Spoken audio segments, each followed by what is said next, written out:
After weeks of warning, the Pennsylvania Game Commission says it's now okay to use bird feeders again. Last month, the Game Commission was warning against that because some birds were turning up dead, and they still don't have a cause for the sick and dead birds. Newswatch 16's Chelsea Strube has more.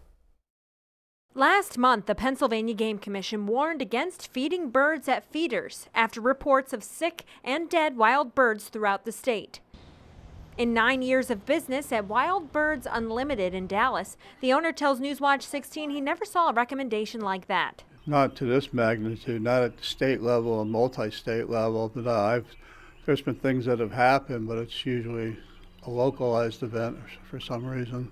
And even though the summertime is the slowest time of year for the store, he says it had an impact on traffic. It's a fine line between things going well and things not going well, you know, and it did. Once that announcement came out, sales dropped right off, you know, so hopefully they'll start picking up again, but that's all right, you know. It's like I said, it's slow in the summer. Because now the Game Commission says it's okay to use bird feeders again, as long as they've been cleaned out. To date, the Game Commission says dead birds have been tested, and it has ruled out some bacterial infections, viral infections, parasites, common pesticides, and herbicides for the cause of the dead birds.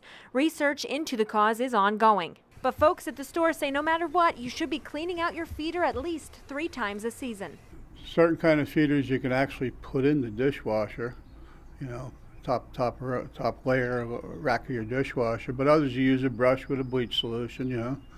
That's how you keep them clean. For more information about bird feeding, you can find links to more information on WNEP.com.